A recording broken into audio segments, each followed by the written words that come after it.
Hey guys, this is Vinay Shukla. Welcome back to my YouTube channel. तो जैसा कि आप लोगों को पता है कि हमने अपना UGC net JRF paper 2 commerce का यूनिट नंबर 3 स्टार्ट किया हुआ है। इसमें हम लोगों ने काफ़ी कुछ पढ़ लिया है। तो पिछली क्लास में हम लोगों ने यूटिलिटी के कॉन्सेप्ट को पढ़ा था। उसमें हम लोगों ने दो अप्रोच को पढ़ा था। जो पहला अप्रोच हमारा था वो था कार्डिनल अप्रोच और दूसरा था हमारा ऑर्डिनल अप्रोच। हम लोगों ने पढ़ा था कि यूटिलिटी क्या होता है और इसके अप्रोचेस क्या होते हैं। आज का जो हमारा कॉन्सेप्ट है वो है law of diminishing marginal utility. तो इस कॉन्सेप्ट को हम लोग जो है आज पढ़ने वाले हैं। तो बिना किसी देरी के हम लोग अपने इस कॉन्सेप्ट पे आते हैं और आज की क्लास को स्टार्ट करते हैं। पहले तो हम लोग ये समझ लें कि इस कॉन्सेप्ट में law of diminishing marginal utility में हम लोगों को क्या पढ़ना है। हमारे पास 3 पॉइंट दिए हुए हैं। पहला पॉइंट जो हमारे पास है, हु गिव्स दिस कॉन्सेप्ट, इस कॉन्सेप्ट को किसने दिया था। दूसरा जो हमारे पास है वो है मेन कॉन्सेप्ट, इस लॉ का जो मेन कॉन्सेप्ट है वो क्या है। तीसरा जो हमारे पास है, इसके एक्सेप्शंस क्या हैं और इसके लिमिटेशंस क्या हैं। तो इन तीनों चीज़ों को हम लोग जो है डिटेल में पढ़ेंगे। तो हम लोग जो है अपने पहले पॉइंट में आते हैं कि ये हमारे पास दिया हुआ है कि ये पहला पॉइंट, इस कॉन्सेप्ट को किसने दिया था। तो इसके कॉन्सेप्ट की अगर बात करें तो इस कॉन्सेप्ट को जो देने वाले थे वो थे जर्मन इकोनॉमिस्ट थे। उनका नाम था H.H. गॉसन। उनका जो फुल फॉर्म था वो था हर्मन हेनरिच गॉसन। उन्होंने अपने 3 लॉ को दिया हुआ था। जो उनका पहला लॉ था वो था law of diminishing marginal utility. ठीक है, इस जो इनका पहला लॉ था वो था law of diminishing marginal utility. दूसरा लॉ था उनका वो था law of equi marginal utility और जो तीसरा था वो था scarcity is a pre condition for economic value. इन्होंने 3 लॉ को दिया था और इन तीनों लॉ को इनका फर्स्ट लॉ, सेकेंड लॉ और थर्ड लॉ बोला जाता है। तो आज हम लोग जो पढ़ने वाले हैं वो है हमारा फर्स्ट लॉ। H.H. गॉसन का फर्स्ट लॉ हम लोग पढ़ने वाले हैं, law of diminishing marginal utility. तो पहले पॉइंट को हम लोगों ने समझ लिया कि इस कॉन्सेप्ट को देने वाले कौन थे, वो थे H.H. गॉसन। अब हम लोग जो है दूसरे पॉइंट पे आते हैं कि इस लॉ का जो मेन कॉन्सेप्ट है वो क्या है। इस पे हम लोग आते हैं।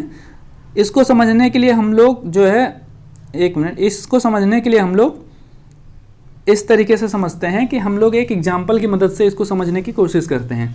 यूटिलिटी को हम लोगों ने समझ लिया कि किसी भी प्रोडक्ट की जो सेटिस्फेक्शन पावर होती है उसको हम उसकी यूटिलिटी बोलते हैं। ठीक है, इस कॉन्सेप्ट को हम लोगों ने समझ लिया था।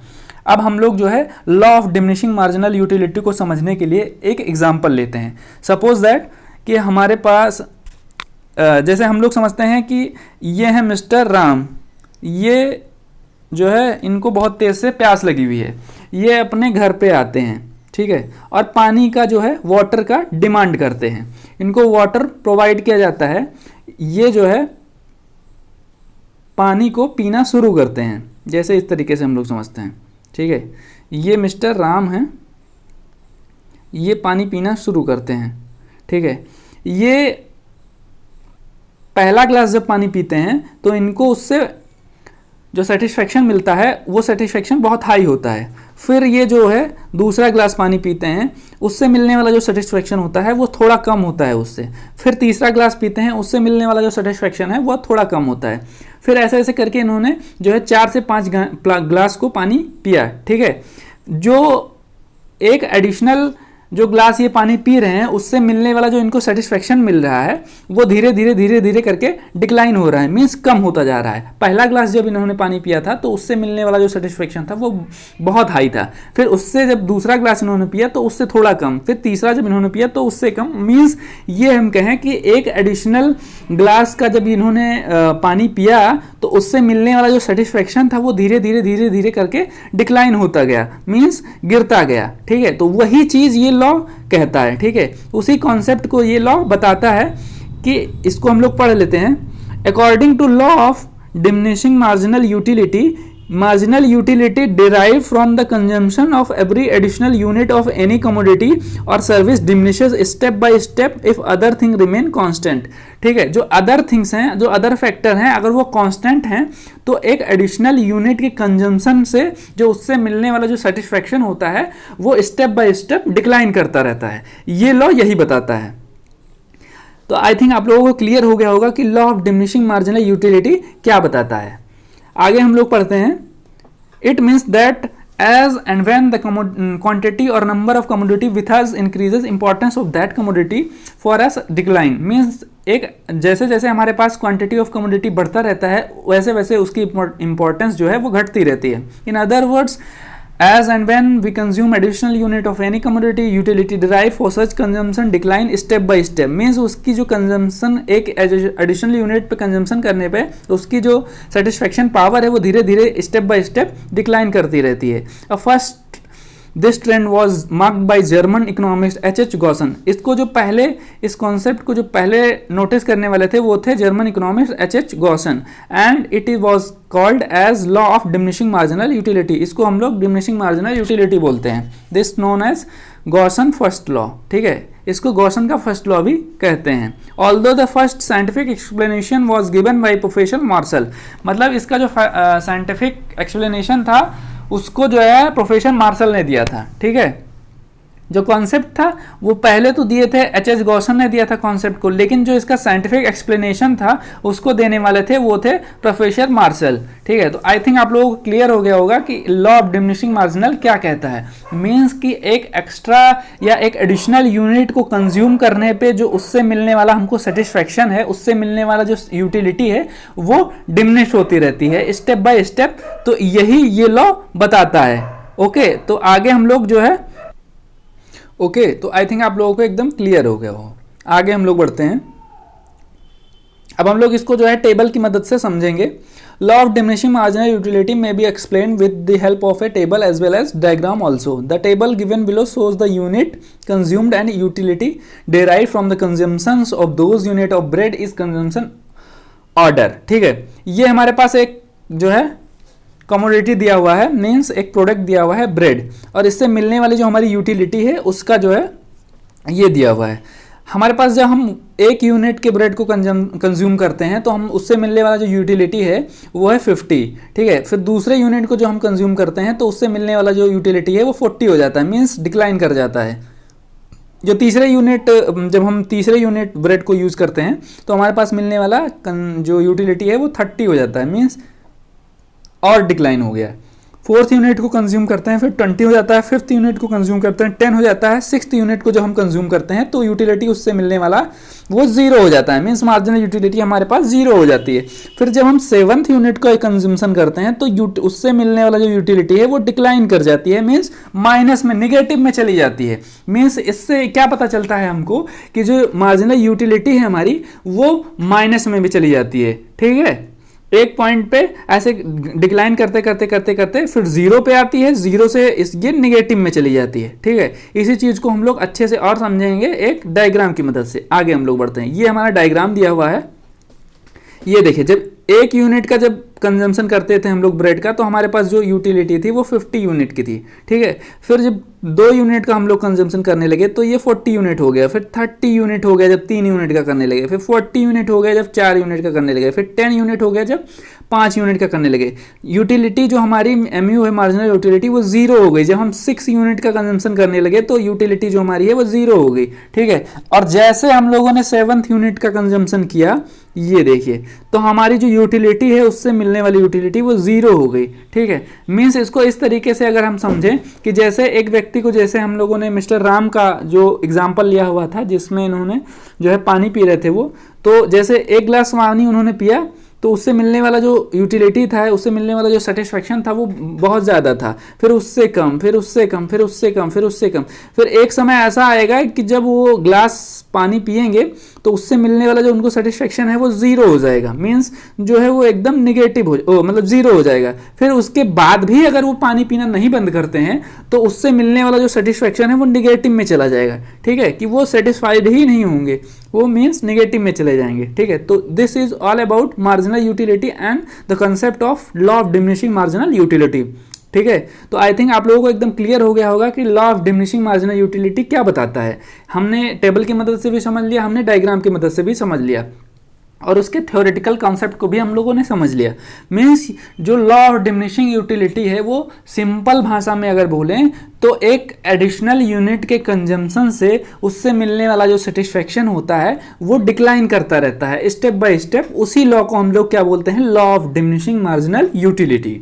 आई थिंक एकदम क्लियर हो गया होगा आप लोगों को। हम लोग आगे बढ़ते हैं। हमारे पास जो इसके दूसरा आगे देखें अगर, तो इसके एजम्पशंस हैं कुछ, ठीक है। इन एजम्पशंस को हम लोग पढ़ते हैं और ये एजम्पशंस जो हैं वो बहुत इंपॉर्टेंट रोल प्ले करते हैं। जो हमारे पास पहला एजम्पशन है वो है रैशनल कंज्यूमर। ये देखिए, ये मतलब कि कंज्यूमर जो होता है इस कंडीशन में वो दिमागदार होता है, ओके। वो ये समझता है कि एक एडिशनल यूनिट को कंज्यूम करने से जो उससे मिलने वाला सेटिस्फेक्शन है वो डिक्लाइन हो रहा है। मीन्स उसको पता चल रहा है कि डिक्लाइन हो रहा है, ठीक है। ऐसा नहीं है कि उसको मतलब यही नहीं पता चल रहा है कि उससे मिलने वाला हमको, जो हम इसको कंज्यूम कर रहे हैं किसी भी प्रोडक्ट को, तो उससे मिलने वाला जो सेटिस्फेक्शन है वो हमको मिल भी रहा है या नहीं मिल रहा है, और मिल रहा है तो एक एक्स्ट्रा यूनिट जब हम कंज्यूम करते हैं तो उससे कुछ कम मिल रहा है या ज़्यादा मिल रहा है कि क्या हो रहा है। मीन्स उसको इतना समझ है, वो रैशनल है, ठीक है। जो पहला पॉइंट था हमारा, रैशनल कंज्यूमर होना चाहिए। दूसरा जो हमारे पास है वो है consumption to be continued. Means जो कंजम्पशन है वो कंटिन्यू होना चाहिए। मीन्स जैसे हम लोगों ने अपने एग्जांपल लिया हुआ था, तो मिस्टर जो राम थे वो जब पानी पी रहे थे तो वो अगर ऐसा होता कि एक गिलास पानी पीने के बाद वो जो है बंद कर देते उसका कंजम्पशन, ठीक है, पानी पीना बंद कर देते, तो वहाँ क्या होता है कि उनसे जो सेटिस्फेक्शन था उनका वो उसी पे एकदम स्थिर हो जाता, मीन्स स्टेबल हो जाता। उससे आज एक्स्ट्रा यूनिट अगर हम कंज्यूम नहीं करेंगे तो हमको पता ही नहीं चलेगा, ठीक है। तो इस वजह से जो कंजम्पशन है वो जो है कंटिन्यू रहना चाहिए, ठीक है। तभी हमको पता चलेगा कि इससे मिलने वाला जो है सेटिस्फेक्शन वो धीरे धीरे गिर रहा है कि नहीं गिर रहा है, ठीक है। तो दूसरा हमारा जो एजम्पशन था वो था कंजम्पशन टू बी कंटिन्यूड। मैं आप लोगों को एकदम सिंपल वे में बताने की कोशिश कर रहा हूँ कि law of diminishing marginal utility क्या होता है और इसके एजम्पशंस क्या क्या हैं, ठीक है। तो दो एजम्पशंस को हम लोगों ने समझ लिया कि रैशनल होता है कंज्यूमर, और दूसरा क्या होता है कि कंजम्पशन जो होता है वो कंटिन्यू रहना चाहिए। तीसरा हमारे पास है वो है सुटेबल साइज का होना चाहिए। ये देखिए, सुटेबल साइज का मीन्स क्या होता है कि जैसे हमारे पास, सुटेबल साइज का मतलब होता है कि जैसे हमारे पास ये हम लोगों ने पढ़ा था कि मिस्टर राम है, वो जो है अगर पहले ही वो अगर ग्लास में पानी ना पीते, वो उनको एक छोटा सा कोई जो है स्पून दे दिया जाता, एक स्पून में अगर पानी पीने के लिए दिया जाता, ठीक है, तो उससे मिलने वाला जो सेटिस्फेक्शन था उसको पीने से, पानी को पीने से उनका जो प्यास था वो और बढ़ जाता। मीन्स जो हमारा लॉ है वो अप्लाई नहीं होता, ठीक है। जब एक एडिशनल यूनिट जब अब उसके बाद हम उनको अगर ग्लास में पानी दिया जाता तो उससे मिलने वाला जो सेटिस्फेक्शन था वो हाई हो जाता। मीन्स कि जो कंजम्पशन था, जो मार्जिनल यूटिलिटी थी, वो डिक्लाइन होने की बजाय वो बढ़ जाती, ठीक है। मतलब उनकी प्यास जो थी, उनकी जो सेटिस्फेक्शन थी और बढ़ जाती, ठीक है। तो हमारा जो लॉ था वो अप्लाई ही नहीं होता। तो इस वजह से जो साइज है, ठीक है, वो हमारा जो है सुटेबल होना चाहिए। मीन्स जैसे अगर हम ग्लास में पानी पीने के लिए दिए हैं तो दूसरी बार जब हम पानी पीने के लिए देंगे तो उसी ग्लास में देंगे, ना कि जो है एक छोटे ग्लास में दे देंगे या छोटे से जो है ग्लास में दे देंगे। तो कहने का मतलब ये हुआ कि जो सुटेबल साइज होना चाहिए, ठीक है। आई थिंक आप लोगों को क्लियर हो गया होगा। आगे हम लोग बढ़ते हैं। आगे जो हमारा नेक्स्ट पॉइंट है वो है no change in taste and preference, ठीक है। ये देखिए, अब ये जो कस्टमर का टेस्ट और प्रेफरेंस है वो चेंज नहीं होना चाहिए। जैसे मिस्टर राम थे, उन्होंने पहले ग्लास में पानी पिया, अब ये ना हो कि उनका दिमाग चेंज हो जाए या उनका मन चेंज हो जाए, अब वो पानी नहीं वो दूध पिएंगे, ठीक है। तो इस वजह से जो सेटिस्फेक्शन है वो पता नहीं चल पाएगी, उनको पानी ही पीना है, ठीक है। उनका जो टेस्ट और प्रेफरेंस है वो चेंज नहीं हो सकता, ठीक है। अगर चेंज हो जाएगा तो उस कंडीशन में ये लॉ अप्लाई नहीं करेगा, ठीक है। जैसे अभी उनका मन था पानी पीने का, अभी उनका मन चेंज हो जाए कि नहीं अब हमको पानी नहीं, अब हमको जो है दूध पीना है, ठीक है। तो उस कंडीशन में ये लॉ अप्लाई नहीं करेगा। मीन्स कि कस्टमर का जो टेस्ट है और प्रेफरेंस है वो चेंज नहीं होना चाहिए। जो हमारा लास्ट एजम्पशन है वो है नो चेंज इन प्राइस, ठीक है। ये जो प्राइस है ये भी चेंज नहीं होना चाहिए, ठीक है। सपोज दैट अगर मिस्टर राम है जो वो पानी हो सकता है कि वो खरीद के पी रहे हो, ठीक है।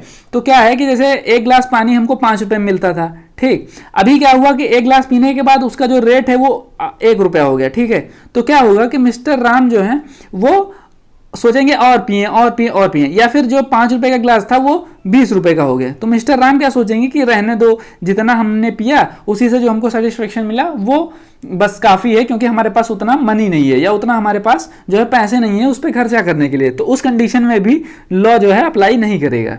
ओके, आई थिंक आप लोगों को क्लियर हो गया होगा।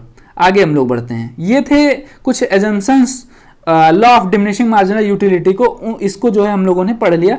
आगे जो हमारा कंसेप्ट है वो है इसके एक्सेप्शंस क्या हैं, ठीक है। कौन से ऐसे एक्सेप्शन कंडीशन है जिसमें ये लॉ अप्लाई नहीं करता है। पहला जो सेक्शन है वो है हमारे पास केस ऑफ इंटॉक्सिकेंट, ठीक है। जो ये कंडीशन है, जो ऐसे व्यक्ति होते हैं जो वाइन पीते हैं, ठीक है, ड्रिंकर होते हैं, उस कंडीशन में ये लॉ अप्लाई नहीं करता है। क्योंकि अगर कोई ड्रिंकर है तो वो अगर जैसे एक बॉटल उसने पिया, ठीक है, तो उसकी जो सेटिस्फेक्शन है वो और बढ़ जाएगी, डिक्लाइन होने के बजाय उसकी जो सेटिस्फेक्शन है वो बढ़ जाएगी, ठीक है। वो जब नेक्स्ट दूसरा बॉटल पिएगा तो उससे मिलने वाला जो सेटिस्फेक्शन है वो बढ़ जाएगा, ठीक है। तो इस वजह से ये इस केस में जो है ये जो लॉ है वो अप्लाई नहीं करता है। जो दूसरा हमारे पास है वो है रेयर कलेक्शन, ठीक है। कुछ ऐसे व्यक्ति होते हैं जिनको शौक होता है, ठीक है, कि रेयर कलेक्शन को इकट्ठा करने के लिए, तो वहां ये लॉ अप्लाई नहीं करता, क्योंकि अगर 1 यूनिट का कंजम्पशन करते हैं ये व्यक्ति तो उससे जो सेटिस्फेक्शन है वो उनको मिलता है। फिर अगला जब वो एक दूसरा यूनिट कंज्यूम करते हैं तो उससे मिलने वाला जो सेटिस्फेक्शन है वो डिक्लाइन होने के बजाय बढ़ जाता है, और चीजें वो इकट्ठा करना चाहते हैं। तो उस कंडीशन में जो ये लॉ है वो अप्लाई नहीं करता है।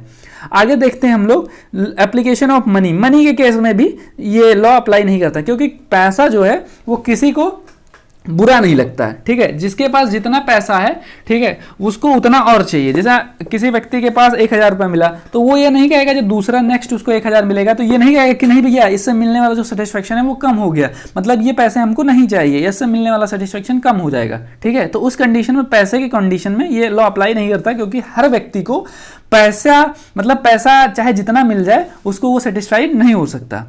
चौथा जो हमारे पास कंडीशन है वो है in case of alluring music. Means कभी कभी हम लोग सोचते हैं ना कि जैसे सदाबहार म्यूजिक है, ठीक है, तो उस म्यूजिक को सुनने के बाद वो व्यक्ति क्या होता है ना कि जैसे व्यक्ति कभी सेटिस्फाइड नहीं होता। मीन्स वो सोचता है कि ये म्यूजिक बजता रहे और इस म्यूजिक को हम जो है सुनते रहें एकदम सुनते रहें। मीन्स उससे मिलने वाला जो सेटिस्फेक्शन है वो कम नहीं होता और बढ़ जाता है, ठीक है। तो उस कंडीशन में भी ये लॉ अप्लाई नहीं करता है, ठीक है। तो ये कुछ हमारे एक्सेप्शन थे और लिमिटेशंस थे law of diminishing marginal utility के, ठीक है। तो this is all about law of diminishing marginal utility. तो इसको हम लोगों ने समझ लिया कि law of diminishing marginal utility क्या होता है, इसका कॉन्सेप्ट क्या है, इसको हम लोगों ने डायग्राम की मदद से समझ लिया, इसको हम लोगों ने टेबल की मदद से समझा, इसके जो हम लोगों ने एजम्पशंस को समझा, इसके हम लोगों ने लिमिटेशंस को समझ लिया, ठीक है।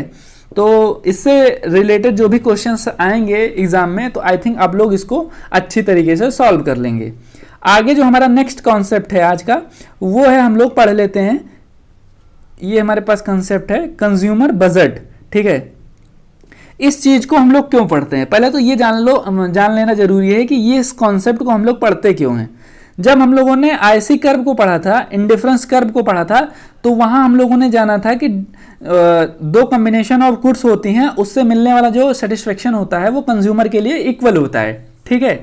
तो वहां क्या था, अगर कंज्यूमर इक्विलिब्रियम निकालना है तो सिर्फ आईसी कर्व की मदद से कंज्यूमर इक्विलिब्रियम नहीं निकाला जा सकता। उसको निकालने के लिए हमको ये कंज्यूमर बजट को पढ़ना पड़ेगा, ठीक है, बजट लाइन को पढ़ना पड़ेगा, ठीक है।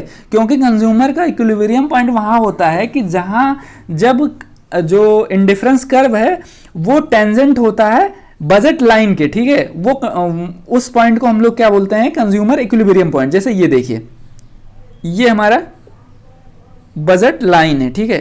तो ये हमारा ये हमारा आईसी कर्व है, ठीक है, ये हमारा आईसी कर्व है। तो ये पॉइंट जो है ये हमारा इक्विलिब्रियम पॉइंट है, ठीक है, कंज्यूमर इक्विलिब्रियम पॉइंट है, ठीक है। तो इस चीज को निकालने के लिए हमको कंज्यूमर बजट पढ़ना है, ठीक है।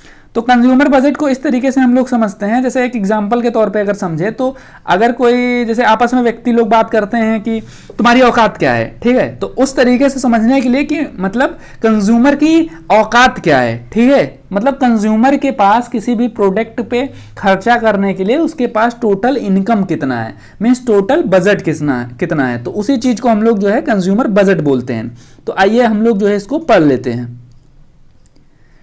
ये देखिए, consumer budget is the actual purchasing potential with which he or she can purchase a number of 2 goods provided, ठीक है। 2 गुड्स को जो है परचेज करने के लिए कंज्यूमर के पास उसका टोटल जो है इनकम क्या है, ठीक है, उस चीज को हम लोग उसका जो है बजट बोलेंगे। number of two goods provided their prices given he or her fixed income and the cost of two commodities the customer can manage to purchase only those bundle which price has less than or equal to her earning। Means वो consumer जो है वो to commodities के उसी bundle को खरीदेगा जिसमें कि उसका बजट होगा, मीन्स उसके पास जितना पैसा होगा उसी के अंदर वो डिफरेंट दो कमोडिटीज़ के कॉम्बिनेशन को खरीदने का कोशिश करेगा। ठीक है, तो उस चीज़ को हम लोग जो है कंज्यूमर का बजट बोलेंगे। आगे हम लोग देख लेते हैं इसको और अच्छे तरीके से डायग्राम की मदद से समझेंगे। ये देखिए, ये इसका डायग्राम है। इससे पहले जो है हम लोग इसका बजट लाइन पढ़ लेते हैं कि बजट लाइन क्या है। ये देखिए बजट लाइन क्या होता है कि ये एक लाइन शो करता है, ये देखिए शो करता है कि इसके बियॉन्ड जो है वो कंज्यूमर परचेज नहीं कर सकता, इसके अंदर ही जो है वो परचेज कर सकता है। मीन्स उसकी जो इनकम है, जो इनकी इनकम पावर है या उसके पास जो पैसा है वो इतना ही है, इससे बियॉन्ड वो खर्चा नहीं कर सकता। इसी चीज़ को हम लोग क्या बोलेंगे, बजट लाइन। ठीक है, ये है।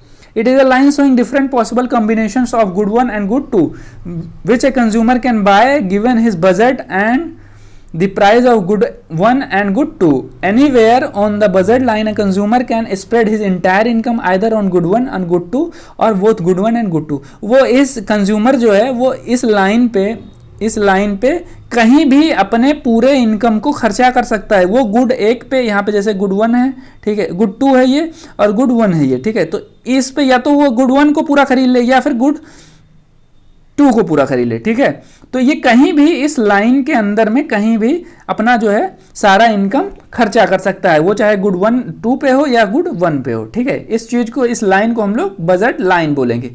अब हम लोग जो है डायग्राम की मदद से थोड़ा समझ लेते हैं कि क्या होता है। ये देखिए, ये हमारा डायग्राम है। ठीक है, ये हमारा बजट लाइन है। ठीक है, इसके अंदर कंज्यूमर के पास सपोज दैट 60 रुपीज़ है का बजट है। ठीक है, तो वो 60 रुपीज़ या तो वो ऑरेंज पे खर्चा कर ले या फिर मैंगो पे खर्चा कर ले। ठीक है, या फिर दोनों पे कुछ इस पे खर्चा कर ले, कुछ इस पे खर्चा कर ले। जैसे ये देखिए, या तो अगर उसको 60 रुपये है और 60 रुपये अगर वो चाहे तो ऑरेंज पे खर्चा कर ले। ठीक है, एक कंडीशन हो गया। दूसरा कॉम्बिनेशन क्या होगा कि 50 रुपया जो है वो ऑरेंज पे खर्चा करे और 10 रुपया क्या है वो मैंगो पे खर्चा कर ले। 40 रुपया इस पे खर्चा कर ले, 20 रुपया इस पे खर्चा कर ले, 30 रुपया इस पे खर्चा कर ले, 30 रुपया इस पे खर्चा कर ले। मीन्स वो चाहे तो दोनों प्रोडक्ट को खरीद सकता है इस बजट के लाइन के अंदर, या फिर एक प्रोडक्ट को खरीदे, वो कंज्यूमर के ऊपर अपना डिपेंड करेगा। ठीक है, तो ये होता है बजट लाइन और बजट, कंज्यूमर का बजट। और इसको हम लोग इसलिए पढ़ते हैं क्योंकि हम लोगों को क्या कहते हैं, कंज्यूमर का जो इक्विलिब्रियम पॉइंट है उसको निकालना रहेगा। ठीक है, उसको निकालने के लिए हमको बजट लाइन का पढ़ना जरूरी है। आइए हम लोग आगे बढ़ते हैं। हमारे कुछ और एक पॉइंट है। ये देखिए, ये सिचुएशंस दिए हुए हैं कि डिफरेंट सिचुएशन में जो बजट लाइन है वो किधर शिफ्ट करता है। ठीक है, change in the income of consumer. ठीक है, ये देखिए, अगर हम बात करते हैं कि कंज्यूमर का जो इनकम है वो चेंज हो जाता है। ठीक है, तो अब कंज्यूमर का इनकम चेंज हो गया। ठीक है, अब उसके पास क्या हुआ कि उसका बजट जो है वो बढ़ जाएगा। ठीक है, तो बजट लाइन क्या है, जैसे कंज्यूमर का इनकम चेंज हो गया तो उसका जो, अगर कंज्यूमर का इनकम इंक्रीज कर रहा है, ठीक है, तो बजट लाइन हमारा जो है जैसे यहाँ था तो वो बढ़ के यहाँ आ जाएगी। ठीक है, और अगर कंज्यूमर का जो इनकम है वो डिक्रीज कर रहा है तो जो बजट लाइन हमारी यहाँ थी वो आके यहाँ आ जाएगी। ठीक है, मीन्स के कंज्यूमर के इनकम इंक्रीज करने से उसकी बजट पे जो बजट लाइन है वो आगे पीछे आती रहती है। ठीक है, दूसरा जो हमारा है proportionate change in all prices. ठीक है, क्या होता है कि अगर प्रोडक्ट के जो दो प्रोडक्ट हैं हमारे पास, जैसे ये देखिए, एक मिनट, ये देखिए, ठीक है, ये हमारे पास मैंगो है, ये हमारे पास ऑरेंज है। ठीक है, ये दोनों प्रोडक्ट के प्राइस जो है बढ़ गए। ओके, तो अब क्या होगा कि कंज्यूमर जो है अपने गिवन इनकम में जो है ये ज़्यादा अमाउंट में परचेज कर पाएगा। ठीक है, तो हमारा जो बजट है वो हमारा बढ़ जाएगा। जो बजट लाइन है हमारा ये देखिए, ये जो हमारा बजट लाइन है ये था तो यहाँ पहुँच जाएगा। ठीक है, मीन्स कि हमारा जो इनकम तो नहीं बढ़ा लेकिन जो उसके प्राइजेस थे वो घट गए, तो इससे क्या है हमारा जो बजट है वो बढ़ गया। ठीक है, तीसरा जो हमारे पास है, ये देखिए, ये तीसरा हमारे पास जो पॉइंट है वो change in the price of one commodity. अब क्या होगा कि जैसे कभी कभी क्या होगा कि जैसे हमारे पास दो गुड दिया हुआ है, एक है ऑरेंज एक है मैंगो। ठीक है, तो क्या होगा कि सिर्फ ऑरेंज का प्राइस जो है बढ़ रहा है या सिर्फ मैंगो का प्राइस बढ़ रहा है, तो इस कंडीशन में बजट लाइन कहाँ शिफ्ट करेगी और कैसे शिफ्ट करेगी, इस चीज को हम लोग जो है देख लेते हैं। ठीक है, तो जैसे ये हमारे पास बजट लाइन है, ये देखिए, ठीक है। अब क्या हुआ कि मैंगो का प्राइस जो हमारा है वो जो है बढ़ गया, ठीक है। मैंगो का अगर प्राइस बढ़ गया, ठीक है, तो हमारे पास जो बजट था मैंगो का उससे जो है हमको कम प्रोडक्ट मिलेगा, ठीक है। तो ये जो बजट लाइन है हमारी, ये देखिए जो बजट लाइन है हमारी वो इधर आ जाएगी, यहाँ आ जाएगी ये, ठीक है। बजट लाइन हमारा जो है लेफ्ट वर्ड शिफ्ट कर जाएगा, ठीक है, मैंगो के लिए सिर्फ। ये देखिए ऐसे है, ऐसे था हमारा, तो यहाँ से सीधे यहाँ शिफ्ट हो जाएगी, ठीक है। अब क्या हुआ कि जो प्राइस है हमारी, या तो एक कंडीशन हुआ ये, और एक कंडीशन हुआ हमारा कि जो बजट लाइन है वो जो है इस कंडीशन में यहां शिफ्ट हो गई, लेफ्ट वर्ड शिफ्ट हो गई, ठीक है। अब एक कंडीशन हमारे पास हुआ कि या मैंगो की अगर प्राइस जो है घट जाती है, ठीक है, तो उस कंडीशन में क्या होगा। अब देखिए यहां हमारे पास बजट लाइन था, अब हमारे जो जब प्राइस घट जाएगा तो जाहिर सी बात है हम उसी प्राइस पे ज़्यादा मैंगो खरीद सकते हैं, तो हमारा जो बजट होगा वो बढ़ जाएगा, तो हमारा जो बजट लाइन है वो यहाँ हो जाएगा, शिफ्ट हो जाएगा, ठीक है, मतलब राइट वर्ड शिफ्ट हो जाएगा, ठीक है। तो इन दोनों कंडीशन को हम लोगों ने समझ लिया। अब जैसे हम समझते हैं कि जो ऑरेंज की बात अगर करते हैं, ये देखिए ये हमारे पास ऑरेंज है, ठीक है। अब क्या हुआ कि हमारे पास अगर प्राइस जो है ऑरेंज का बढ़ जाता है, ठीक है, अगर ऑरेंज का प्राइस बढ़ जाता है तो हमारे पास ये बजट है, ये बजट है, ठीक है। पहले ये हमारा बजट था, बजट लाइन थी, अब हमारे पास प्राइस बढ़ गया, ठीक है। अब क्या होगा कि हमारा जो ये बजट लाइन है वो शिफ्ट होके इधर लेफ्ट शिफ्ट हो जाएगा, ठीक है, इस तरीके से शिफ्ट हो जाएगा, ठीक है। कि हमारे पास जब प्राइस इसका बढ़ गया तो हम इसकी क्वांटिटी जो है वो कम खरीद सकते हैं, तो इस वजह से इसका जो बजट है वो इधर बढ़ गया, शिफ्ट हो गया, ठीक है। अब क्या है कि अगर प्राइस जो है घट जाती है तो ये जो लाइन है वो इधर शिफ्ट हो जाएगी, ठीक है, ये इधर शिफ्ट हो गई, ठीक है। मीन्स कि हम लोगों के पास जो है प्राइस कम होने से हम ज़्यादा जो है ऑरेंज खरीद सकते हैं, तो उस कंडीशन में हमारा जो बजट है वो इधर शिफ्ट हो गया, ठीक है। तो ये था हमारा टोटल कॉन्सेप्ट कि बजट क्या होता है, बजट जो है बजट लाइन क्या होता है। उसके बाद हम लोगों ने जाना कि जो है डिफरेंट सिचुएशंस में ये बजट लाइन आगे पीछे कैसे होता है, ठीक है। तो आज हम लोगों ने पढ़ा law of diminishing marginal utility, फिर हमने जो है बजट अपना पढ़ा, ठीक है। तो आई थिंक आप लोगों को इस क्लास के रिगार्डिंग कोई भी अगर क्वेरी है या कोई बात आपको समझ में नहीं आई तो आप लोग जो है कमेंट बॉक्स में पूछ सकते हैं, और हम लोग अब अपने नेक्स्ट टॉपिक में जो है इसके बाद वाली जो क्लास है उसमें हम लोग जो है कॉस्ट पढ़ेंगे, शॉर्ट रन क्या होता है, लॉन्ग रन क्या होता है। तो तब तक के लिए आप लोग जो है स्वस्थ रहिए, व्यस्त रहिए और अपनी पढ़ाई को जारी रखिए, अच्छे से पढ़िए, ठीक है। तब तक के लिए बाय बाय, टेक केयर।